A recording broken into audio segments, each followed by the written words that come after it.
Hello student, how are you? I hope आप सब अच्छे होंगे। So we are going to start class 10th NCERT mathematics chapter 2 polynomial exercise 2.1 introduction part. जैसा कि इसके नाम से आपको पता लग रहा है कि पॉलिनोमियल आपने क्लास 9th में स्टडी किया था, वही पॉलिनोमियल है। कुछ टर्म्स आपने वहाँ पर पढ़ लिए थे, कुछ बेसिक आप वहाँ आपने देखा था। अब हमें क्लास 10th में उससे आगे कंटिन्यू करना है, बट वही सब पुराने कॉन्सेप्ट आपके यहाँ पर लगने वाले हैं। तो आइए देखते हैं इसका एक क्विक रिवीजन, फिर प्रोसीड करते हैं क्लास 10th के सिलेबस पर। हमने कुछ पढ़ा था कांस्टेंट, कुछ हमारे बेसिक टर्म थे। कांस्टेंट था, हमारा वेरिएबल था। तो कांस्टेंट क्या था? जो अपनी वैल्यू को कभी भी चेंज नहीं करे।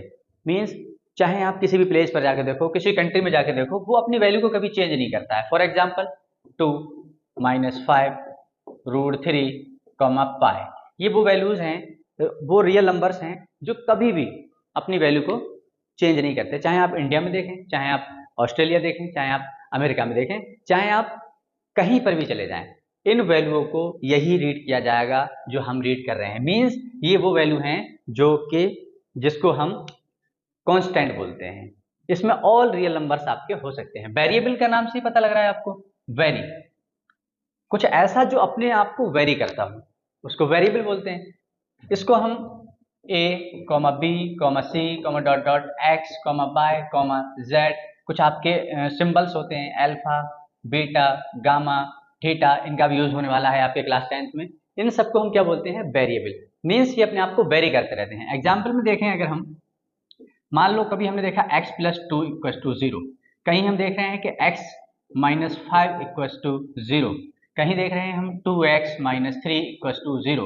तो यहाँ से अगर हम इसकी वैल्यू निकालें तो x की वैल्यू -2, यहाँ से निकालोगे तो x की वैल्यू 5, और यहाँ से निकालोगे आप तो 2x = -3 उधर लेके जाओगे प्लस, और मल्टीप्लाई उधर जाके डिवाइड। तो यहाँ पर ये x ऐसा क्या है जो अपने आप को वेरी कर रहा है? कभी -2, कभी 5, कभी 3/2। तो x एक ऐसा वर्ड है जो अपने आप को चेंज करता रहता है। सिमिलर आपका A B C X Y Z, ये सब अल्फाबेट हैं। जब x अपने आप को चेंज कर सकता है तो ये भी करते रहेंगे, इसीलिए इसको कहा जाता है वेरिएबल। तो अब देखते हैं नेक्स्ट कि डिग्री क्या होती है। डिग्री का हमने पढ़ा था highest power of the variable. मान लो मैंने यहाँ लिखा x⁻², यहाँ लिखा है x³ - 3x। यहाँ पर एक और एग्जांपल लिख रहे हैं हम, x⁻² - 3 x⁵ + 6x। तो अगर हम इसमें देखें कि हाईएस्ट डिग्री क्या है, डिग्री इसकी क्या है, तो इसकी डिग्री कितनी है? 2। इसकी डिग्री कितनी काउंट होगी? 3। इस बंद से हमें कोई भी मीन्स नहीं होता है, क्योंकि डिग्री का मीन्स होता है highest power of the variable. इसमें अगर हम देखें तो हमें यहाँ पर 2 मिल रही है, यहाँ 5, यहाँ 1, बट हमें सबसे हाईएस्ट वाली को काउंट करना है। इसकी डिग्री 5 है, इसकी डिग्री 3 है, और इसकी डिग्री ये 2 है। उसके बाद हमने देखा था कोफिशिएंट। कोफिशिएंट क्या था आपका? जो वेरिएबल के साथ लगा हुआ था, या हम कह सकते हैं वेरिएबल से चिपका हुआ जो कांस्टेंट होगा या रियल नंबर होगा, तो उसको आप कोफिशिएंट कहेंगे। फॉर एग्जांपल यहाँ लिखा हमने 2x, यहाँ लिखा है 2/3x², यहाँ पे लिखा हमने √3x। तो यहाँ पर अगर हम देखें कि कोफिशिएंट हमारा कितना है? 2। यहाँ की बात करें तो 2/3, और यहाँ की बात करें तो √3। तो ये है आपके क्या? कोफिशिएंट। अब अगर यहीं से हम देखें टर्म क्या है, टर्म मीन्स होता है कांस्टेंट इनटू वेरिएबल। ये कांस्टेंट इनटू वेरिएबल हो सकता है, कांस्टेंट प्लस वेरिएबल हो सकता है, माइनस वेरिएबल हो सकता है, और यहाँ से आप मल्टीप्लाई और डिवाइड में वेरिएबल हो सकता है, या फिर ऐसा भी हो सकता है कि कांस्टेंट इनटू वेरिएबल। तो जैसे हम एक एग्जांपल से देखें, मैंने लिखा यहाँ 2x, यहाँ लिखा x/2, यहाँ लिखा x + 2, यहाँ x - 2, और यहाँ हमने लिखा 2x² - 3x + 5। अब यहाँ से हमें देखना है कि किस में कितना टर्म्स है। तो यहाँ पर आपका मल्टीप्लाई और डिवाइड टर्म को सेपरेट नहीं कर सकता। यहाँ पर मल्टीप्लाई है, डिवाइड है, ये दोनों मिलके ये एक ही टर्म बना रहे हैं, बट प्लस और माइनस क्या करता है? इन टर्म को सेपरेट कर देता है। मल्टीप्लाई है, सिंगल टर्म होगा, बट यहाँ पर 2 होंगे। तो यहाँ पर मल्टीप्लाई है, ये कितने टर्म है? ये सिंगल टर्म है। यहाँ की बात करें डिवीजन में है, सिंगल टर्म है। यहाँ पर कांस्टेंट एडिशन में है, 2 टर्म, ये प्लस इन दोनों को सेपरेट कर रहा है। ये माइनस इन दोनों को सेपरेट कर रहा है, और यहाँ पर भी कितना टर्म है आपका 2। अगर यहाँ से बात करें तो 1 2 3, माइनस ने इन दोनों को अलग कर दिया और प्लस ने इन दोनों को अलग कर दिया, मीन्स यहाँ पर आपका कितना टर्म है 3। तो ये था कुछ जो हम पहले से स्टडी करके आए हैं, और देखते हैं एक छोटा सा एग्जाम्पल, उससे चीजें और क्लियर होंगी आपकी। मैंने लिखा 2x square minus 3x plus 7। तो यहां से अगर हम बात करें कि हमारा टर्म कितना है, तो आप बता पाओगे 1 2 3 टर्म है। अगर मैं आपसे कहूं कांस्टेंट कितना है, तो आप बता पाओगे कांस्टेंट जो अपनी वैल्यू को फिक्स रखता है, कभी चेंज नहीं होता। तो ये दोनों तो कोफिशिएंट है क्योंकि वेरिएबल के साथ हैं, तो कांस्टेंट हमारा क्या है, अकेला 7। अगर मैं बात करूं कोफिशिएंट ऑफ एक्स स्क्वायर, तो आप बता पाओगे एक्स स्क्वायर का कोफिशिएंट जो एक्स स्क्वायर से चिपका हुआ है कितना है 2। अगर हम बात करें कोफिशिएंट ऑफ एक्स, तो आप बता सकते हो एक्स के साथ जो चिपका हुआ है 3 नहीं -3, क्योंकि विद साइन काउंट होगा, यहाँ पर प्लस है तो प्लस को आप लिखो या ना लिखो वो एक ही बात होती है। तो अगर हम इसी में डिग्री को भी काउंट कर लें तो हाईएस्ट डिग्री कितनी है, हमें सिर्फ हाईएस्ट डिग्री से मीन्स होगा, यहाँ पर 2 है यहाँ 1 है, हम कम वाली डिग्री को काउंट नहीं करते, तो यहाँ पर हाईएस्ट डिग्री आपकी कितनी होगी 2। तो इतना आप क्लास 9th का था जो आप बहुत अच्छे से स्टडी करके आए थे। अब देखते हैं कुछ इसका नेक्स्ट।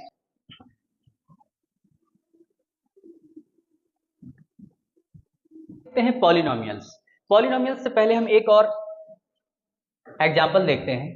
हमने पढ़ा था अलजेब्रिक एक्सप्रेशन। अलजेब्रिक एक्सप्रेशन क्या था, कॉम्बिनेशन ऑफ टर्म,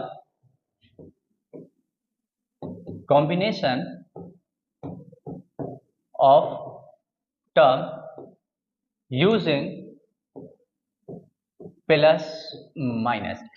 आप टर्म का कॉम्बिनेशन कर दीजिए प्लस और माइनस को यूज करते हुए। तो आपने लिखा 2x प्लस 5, आपने लिखा x प्लस 1/x, आपने लिखा √x minus 3।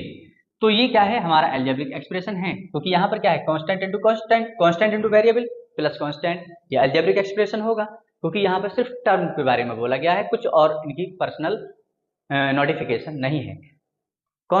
Variable plus constant upon variable, और ये तो यहाँ पर आपके तीन के तीनों ये अलजेब्रिक एक्सप्रेशन है। बट अब देखते हैं क्या कहता है पॉलिनोमियल। इन्होंने कहा कि variable with whole number degree, whole number degree. अब यहाँ पर जो आपकी अलजेब्रिक एक्सप्रेशन है उसमें से सिर्फ ये वही एक्सप्रेशंस को उठाएगा जिसके पास होल नंबर डिग्री होगा। मीन्स हम एग्जाम्पल में देखते हैं 2x plus 5, x plus 1/x, √x minus 3, x square minus 5x की पावर 2.5 माइनस 3। तो देखते हैं यहां पर वेरिएबल की डिग्री क्या है, होल नंबर होनी चाहिए। या एक एग्जांपल और ले रहे हैं हम, एक्स स्क्वायर माइनस √3। तो यहां पर डिग्री वेरिएबल की कितनी है 1, यहां पर वेरिएबल की डिग्री कितनी है 1।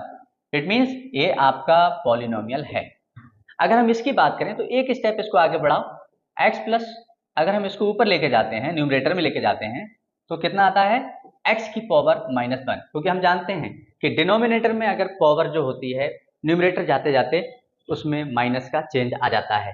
अगर नीचे माइनस होगा तो ऊपर पहुंच के प्लस हो जाता है, और अगर नीचे प्लस है तो ऊपर जाके माइनस हो जाता है। सेम केस इसके अपोजिट में भी होता है कि अगर ऊपर से आप नीचे लेके आ रहे हो तभी भी यही होगा। तो यहाँ पर अगर हम इसकी बात करें तो इसकी डिग्री कितनी है 1, और यहाँ पर ये जो डिग्री है x की यहाँ पर -1 है। ये -1 डिग्री होल नंबर को तो फॉलो नहीं कर रही है। होल नंबर में आपका कितना आता है 0 1 2 3 4 डॉट डॉट डॉट इन्फिनाइट तक, मीन्स कोई फ्रैक्शन नहीं होगा, कोई नेगेटिव नंबर नहीं होगा, ठीक है। और तो यहाँ से हम देखें तो ये हमारा पॉलिनोमियल नहीं होगा। अगर यहाँ से हम बात करें तो एक स्टेप आपको और आगे बढ़ाना है, x की पावर 1/2, रूट का मीन्स होता है किसी की पावर हाफ होना, -3। अब यहाँ पर वेरिएबल की डिग्री कितनी है हाफ, क्या ये हाफ आपके होल नंबर को फॉलो कर रहा है, नहीं। इट मीन्स ये भी आपका पॉलिनोमियल नहीं होगा। अगर यहाँ से बात करें तो इसकी डिग्री तो 2 है, बट इसकी डिग्री, इस वेरिएबल की डिग्री 2.5 है, और ये 2.5 ऐसा है जो होल नंबर को फॉलो नहीं करता। इट मीन्स ये भी आपका पॉलिनोमियल नहीं होगा। यहां से देखें तो x की डिग्री यहाँ पर 2 है, 3 की डिग्री यहाँ पर हाफ है, कांस्टेंट से मीन्स नहीं है, variable with whole number degree होना चाहिए, वेरिएबल। तो कांस्टेंट से हमें कोई मतलब नहीं है और ये पॉलिनोमियल है। अब यहाँ पर एक सोचने वाली बात यह है कि सर अगर एक और बड़ी एक्सप्रेशन हमारे सामने हो, x square minus 3x plus root x minus 7, तो ये क्या पॉलिनोमियल होगा? यहाँ पर डिग्री 2 है, यहाँ डिग्री 1 है, इससे कोई फर्क नहीं पड़ता। तो हाँ, एक अकेला टर्म जो होल नंबर को फॉलो ना करता हो वो आपको आपकी एक्सप्रेशन को पॉलिनोमियल बनने से रोक देता है। तो आई होप आपका ये क्लियर हो चुका होगा। तो अब मूव करते हैं नेक्स्ट।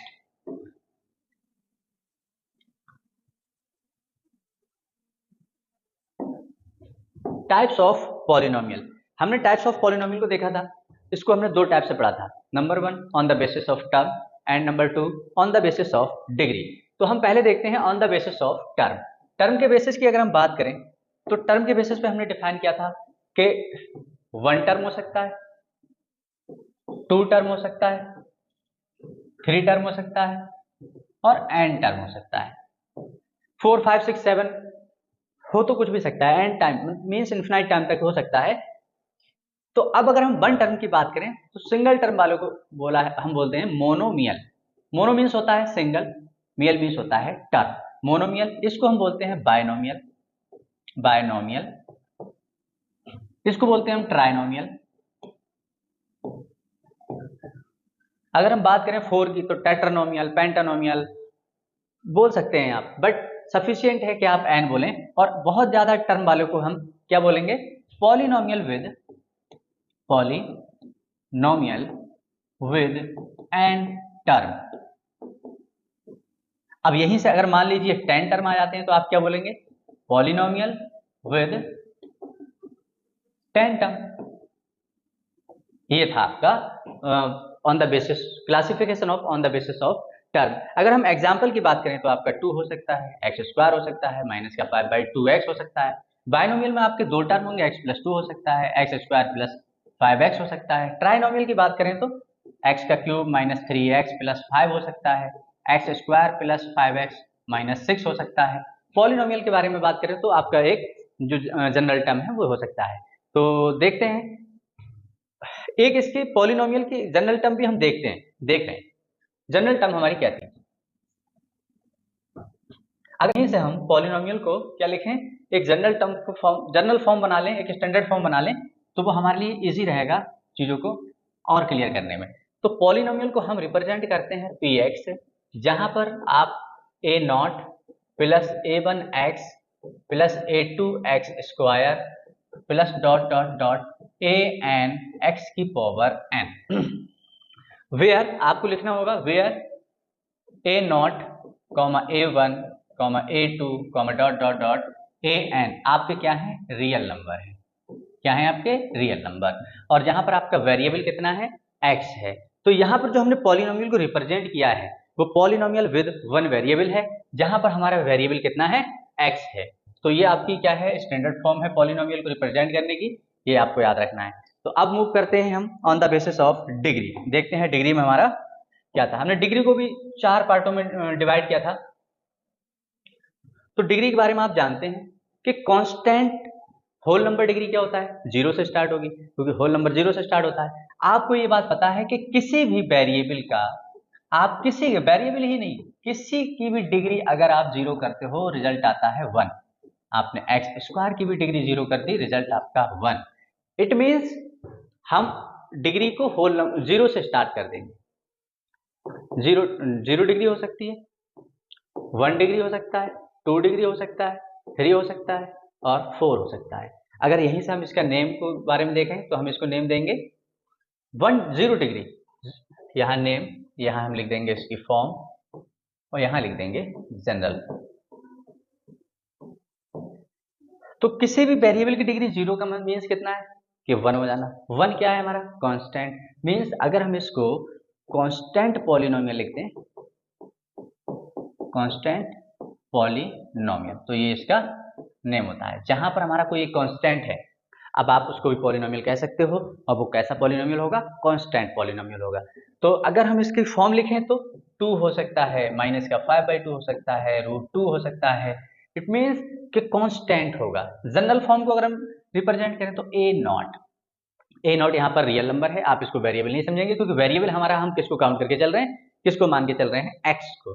ठीक है, अगर डिग्री 1 हुई तो वो आपको क्या देगा, एक लाइन देगा, means linear polynomial. Linear polynomial को अगर आप लिखें तो x लिख सकते हैं, x प्लस 2 लिख सकते हैं। जनरल फॉर्म की बात करें तो ax प्लस b, जहां पर आपका a और b क्या है, कांस्टेंट है और रियल नंबर है, और x आपका वेरिएबल है। अगर 2 डिग्री की बात करते हो तो क्वाड्रेटिक पॉलिनोमियल। क्वाड्रेटिक पॉलिनोमियल क्या था आपका, जिसकी डिग्री 2 हो, एक्स स्क्वायर माइनस 2x। अगर हम जनरल फॉर्म की बात करें तो ax square plus bx plus c। अब मूव करते हैं थर्ड, जहां पर 3 डिग्री होगी, आप उसको बोलेंगे क्यूबिक पॉलिनोमियल। क्या बोलेंगे, cubic polynomial. Cubic polynomial means इसकी हाईएस्ट डिग्री 3 होगी। ये हो सकता है एक्स क्यूब माइनस 2x हो सकता है, x cube minus 2x square plus 5 हो सकता है। अगर हम जनरल फॉर्म की बात करें, इसका बहुत यूज होने वाला है नेक्स्ट इसकी सेकेंड एक्सरसाइज में, a x cube plus b x square plus c x plus d, इसलिए आप इसकी जनरल फॉर्म को याद रखें। अगर हम बात करें 4 डिग्री को, तो हम यहाँ बोलते हैं इसको बाई क्वाड्रेटिक। क्या बोलते हैं, बाई क्वाड्रेटिक पॉलिनोमियल। इसमें हाईएस्ट डिग्री आपकी 4 होगी, एक्स की power 4 plus 3x square minus x। और अगर हम जनरल फॉर्म की बात करें तो ए एक्स की power 4 plus b x cube plus c x square plus d x plus e. तो ये था classification on the basis of degree, on the basis of degree. तो अब मूव करते हैं नेक्स्ट, जीरोज ऑफ पॉलिनोमियल पर। Zeros of polynomial पर क्या होता है, जीरोज ऑफ पॉलिनोमियल, जहां पर हमने पढ़ा था कि मान लो कोई एक हमारे पास यहां पर पॉलिनोमियल गिवन है P X is equal to X minus 2, और यहां पर मेरे पास कुछ वैल्यू है at X is equal to 0 और 2। तो अब हम देखेंगे कि क्या है हमारा जीरोज ऑफ पॉलिनोमियल। अगर मैं इन दोनों वैल्यू को यहां पर अप्लाई करूं तो इस पॉलिनोमियल का रिजल्ट आने वाला है, और अगर वो रिजल्ट 0 होता है तब वो जीरोज ऑफ पॉलिनोमियल कहा जाएगा। जीरोज को हम सॉल्यूशन भी बोलते हैं, रूट्स भी बोल सकते हैं। आप इसको 2-3 नामों से जानते हैं, याद रखना है आपको ये। इसको जीरोज भी बोल सकते हो आप, रूट्स भी बोल देते हैं और सॉल्यूशन भी बोल देते हैं।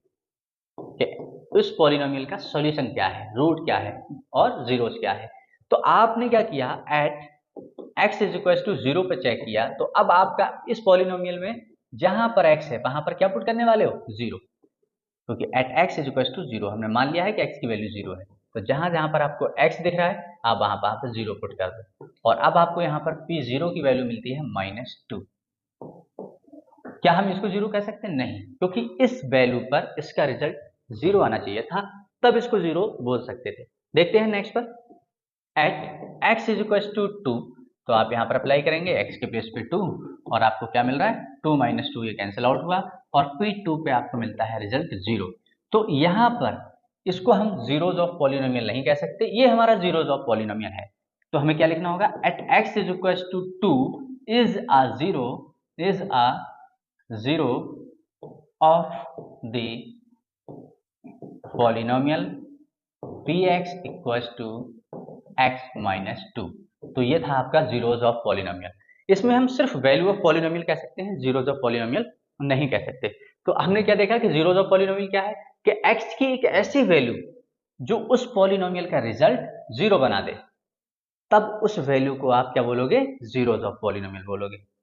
x की वो वैल्यू जो आपके पॉलिनोमियल का रिजल्ट 0 बना दे, तो उस पॉलिनोमियल के 0 अगर रिजल्ट बनाती है तो ये वैल्यू जो होगी वो जीरोज ऑफ पॉलिनोमियल होगा।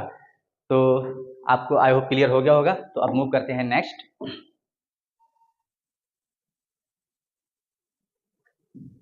अब देखते हैं क्लास 10th का पहला टॉपिक, जहां पर हमें पढ़ना है geometrical meaning of the zeros of a polynomial. Geometrical meaning of the zeros of a polynomial. तो यहां पर आपको ये देखना है कि इसका ज्योमेट्रिकल मीनिंग क्या होगा। यहां से आपको जो सॉल्यूशन बताना है, जो जीरोज बताना है, जो रूट्स बताना है, वो ज्योमेट्री से बताना है। मीन्स आपको कार्टेशियन प्लेन पर एक ग्राफ ड्रॉ करके आपको देखना है और बताना है कि उसके सॉल्यूशन क्या होंगे। तो आइए देखते हैं इस एग्जाम्पल से। आई होप इसी एग्जाम्पल से आप ये पूरा कॉन्सेप्ट समझ जाओगे। और ये इतना इंपॉर्टेंट है कि एक क्वेश्चन 1 मार्क्स का आना 100% फिक्स्ड है। किसी भी ईयर का आप क्वेश्चन पेपर उठा के देखते हो, एक क्वेश्चन आपको मिलना कन्फर्म है और सिर्फ आपको देखना है और आप देखते ही देखते उसका आंसर मार्क कर दोगे। तो इसलिए थोड़ा सा ध्यान से देखना। इन्होंने कहा है कि px = x+2। हम इसका ग्राफ बना के देखेंगे और देखेंगे कि जो हम जर्नली हम बना रहे थे और यहाँ पर ज्योमेट्रिकल मीनिंग है, इसमें क्या डिफरेंस है। तो मान लो यहाँ पर अगर मैं एट x = 0 रखूं तो यहाँ पर मुझे p0 कितना मिलने वाला है, 0 + 2 = 2। अगर यहीं पर मैं एट x = -1 रख दूं, क्योंकि प्लस पे तो 0 होने वाला है नहीं, तो p - 1 = -1 + 2 = आपका +1 आ रहा है। अगर यहीं से हम x की वैल्यू -2 रखते हैं तो p - 2 = -2 + 2 रिजल्ट आया आपका 0। और इन्हीं वैल्यू को हम अगर एक ब्लॉक बॉक्स में क्लोज करके इसका एक कार्टेशियन प्लेन बनाएं तो देखते हैं क्या है। px को आप लिख सकते हो y। तो हमने देखा 0 पर आंसर हमारा रिजल्ट कितना है 2, और जब हम -1 पे चेक कर रहे थे तो हमारा रिजल्ट आ रहा था 1, और जब हम -2 पे चेक कर रहे थे तो रिजल्ट आ रहा है 0। अगर मैं यहाँ पर एक आपको एक एग्जाम्पल बना के दिखाऊं, एक कार्टेशियन प्लेन लिया और इस पर ये क्या है, मेरा x एक्सिस, और ये क्या है y एक्सिस। ये आपका इस साइड x डैश होता है और इधर आपका y डैश होता है। ये आपका क्या होता है, ओरिजिन, जिसके कोऑर्डिनेट होते हैं 0, 0। आपने अच्छे से रीड किया हुआ है। 1 2 3 4 और 5, 1 2 3 4, 1 2 3 4 5, 1 2 3 4 5। तो अगर यहां से हम देखें जो अभी हमने स्टडी किया था उसको अप्लाई करके तो देखते हैं क्या रिजल्ट आता है।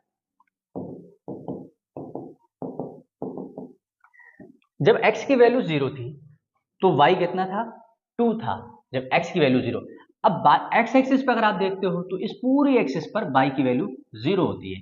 अगर हम y एक्सिस पे देखें तो इस पूरी एक्सिस पर x की वैल्यू 0 होती है, क्योंकि y एक्सिस पे आप ना तो आगे मूव कर रहे हो ना पीछे मूव कर रहे हो, और यहाँ पर आपका क्या है, 0 है। सिमिलरली y एक्सिस x की एक्सिस पे देखोगे तो y की वैल्यू होती है ऊपर मूव करना या डाउनवर्ड मूव करना, तो नहीं मूव कर रहे हो तो यहाँ पर y 0 होता है, यहाँ x।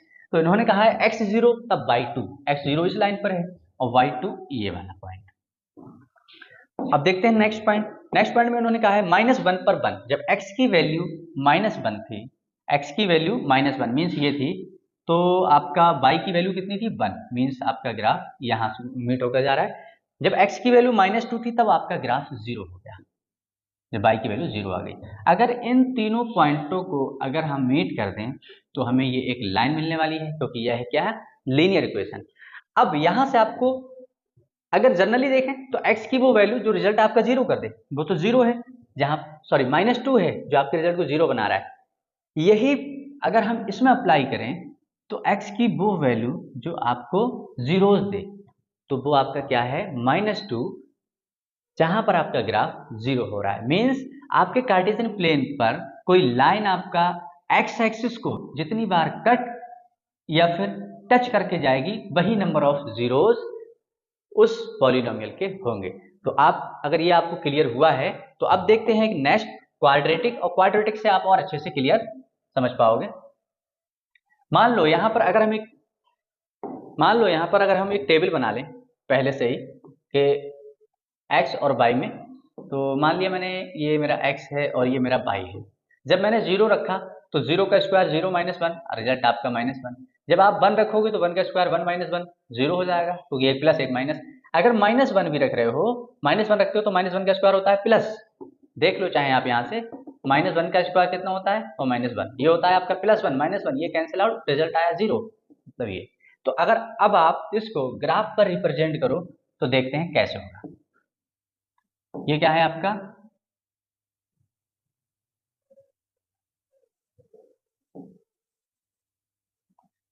ये आपका 1 2 3 4 डॉट डॉट डॉट 1 2 3 4, 1 2 3 4,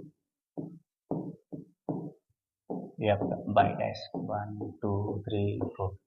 -1 -2 -3 -4, यहाँ पर आपका -1 -2 -3 -4, ये आपका -3 और ये -4, ये है आपका बाई डैश। तो अब देखते हैं x की वैल्यू जब 0 थी तो y की वैल्यू -1, x की वैल्यू 0 कहाँ होगी? आपकी y एक्सिस पर, तो इस कहीं पर भी हो सकती है, बट y की वैल्यू कितनी थी?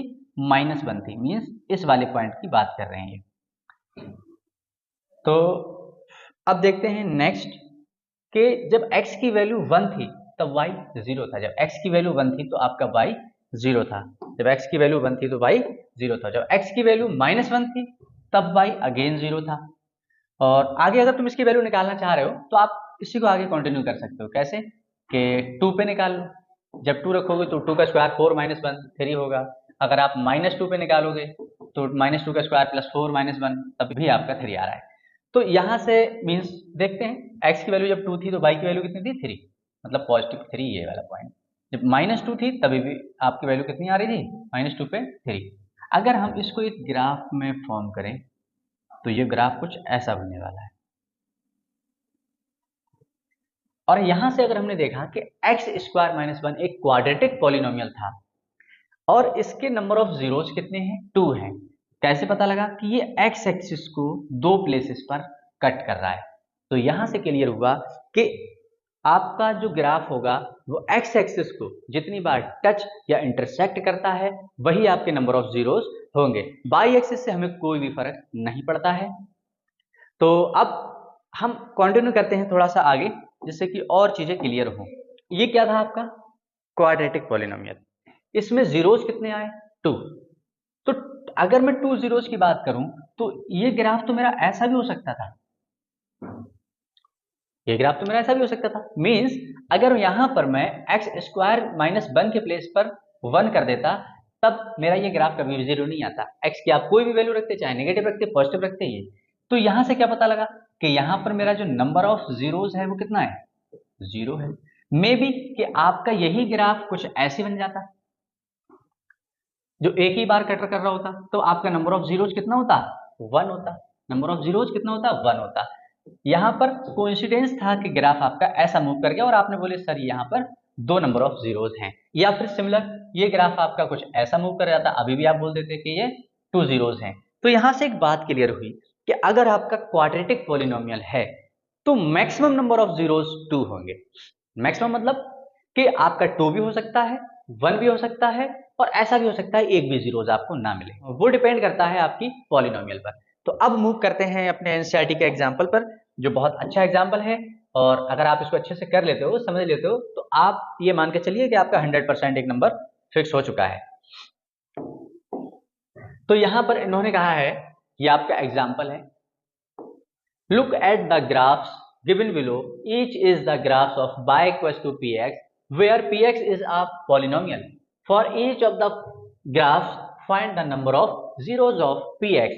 तो यहां पर आपको सिर्फ वही देखना है कि जो आपकी x एक्सिस पर ग्राफ कितनी बार टच या इंटरसेक्ट कर रहा है वही नंबर ऑफ जीरोस होंगे। तो आइए देखते हैं। यहां पर अगर हम बात करें तो एक नंबर ऑफ जीरोस होगा क्योंकि सिर्फ एक x की प्लेस पर, x एक्सिस पर एक जगह इसने कट किया है, तो नंबर ऑफ जीरोस आपका कितना होगा? 1 होगा। इससे फर्क नहीं पड़ता, बाई एक्सिस से कोई फर्क नहीं पड़ता। यहां पर एक ये है, एक ये है, तो यहां पर आपके नंबर ऑफ जीरोस कितने हैं? 2। अगर यहां की बात करें तो 1 2 एंड 3, तो यहां पर नंबर ऑफ जीरोस कितने हो गए आपके? 3 हो गए। अब मूव करते हैं नेक्स्ट। अगेन बाई से हमें कोई फर्क नहीं पड़ने वाला। एक्स एक्सिस पर कितनी बार कट कर रहा है? 1 टाइम्स, नंबर ऑफ जीरो 1। अगर हम यहां पर बात करें तो आपका कोई ग्राफ एक्स एक्सिस को कितनी बार टच या इंटरसेक्ट कर रहा है? तो यहां पर टच कर रहा है और कितनी बार? 1 time, number of zero 1। Similar here 1 2 3 4, यहां पर आपके नंबर ऑफ जीरो 4 होंगे। तो आई होप आपको ये क्लियर हो चुका होगा। अब मूव करते हैं हम इसके एक्सरसाइज के क्वेश्चन पर और देखते हैं एक्सरसाइज में इन्होंने क्या कहा है। एक्सरसाइज 2.1 का एक ही क्वेश्चन दे रखा है, उसको देखते हैं बहुत अच्छे से। The graphs of y equals to px are given in figure 2.10 below for some polynomials px, find the number of zeros of px in each case. आपको फिर अगेन नंबर ऑफ जीरोस बताना है ये बात याद रखना है कि आपका ग्राफ एक्स एक्सिस को जितनी बार टच या इंटरसेक्ट करता है वही नंबर ऑफ जीरोस होंगे। यहाँ पर आपकी लाइन ने इस ग्राफ पर एक्स एक्सिस को टच नहीं किया तो नंबर ऑफ जीरो आपका नंबर ऑफ जीरो आपका जीरो होगा। एक भी प्लेस पे ये कट नहीं कर रहा है, नंबर ऑफ जीरो आपका जीरो होगा। अगर यहाँ की बात करें तो एक प्लेस पे टच इंटरसेक्ट कर रहा है, यहाँ पर नंबर ऑफ जीरो 1 होगा, बाई एक्सिस से कोई फर्क नहीं पड़ने वाला। यहाँ अगर हम बात करते हैं तो 1 2 3 नंबर ऑफ जीरोज यहाँ पर आपका कितना है 3। अगर हम यहाँ की बात करते हैं तो यहाँ पर आपका एक बार यहाँ पर टच इंटरसेक्ट कर रहा है, एक यहाँ पर इंटरसेक्ट कर रहा है, तो नंबर ऑफ जीरोज आपके कितने होंगे 2। अगर यहाँ की बात करें तो 1 2 3 4 यहाँ पर नंबर ऑफ जीरोज आपके 4 होंगे। सिमिलर हेयर 1 2 3 यहाँ पर दो प्लेसेस पर टच कर रहा है, एक प्लेस पर इंटरसेक्ट कर रहा है, तो नंबर ऑफ जीरोज आपके हो गए 3। इसी के साथ आपका एक्सरसाइज और बेसिक इंट्रोडक्शन पार्ट फिनिश होता है। तो एक देखते हैं इसका प्रैक्टिस क्वेश्चंस जो आपके लिए है, आप खुद से करके देखेंगे और आपको देखना है कि इसमें कितने नंबर ऑफ जीरोज हो सकते हैं। यहाँ पर एक ग्राफ दे रखा है आपको, फर्स्ट आपको चेक करना है, यहाँ पर आपको चेक करना है कि कितने नंबर ऑफ जीरोज हैं। ये आपके लिए होमवर्क है। इसी के साथ एक्सरसाइज 2.1 का इंट्रोडक्शन पार्ट फिनिश होता है। आप इसको इंट्रोडक्शन इसका अच्छे से रीड करते हुए आप आगे प्रोसीड करें। आई होप आपको वीडियो अच्छी लगी हो। अगर आपको वीडियो अच्छी लगी हो तो please like share and subscribe करें और बेल आइकन को प्रेस करना ना भूलें, जिससे कि हर एक न्यू वीडियो का नोटिफिकेशन आप तक सबसे पहले पहुंचे। So thanks for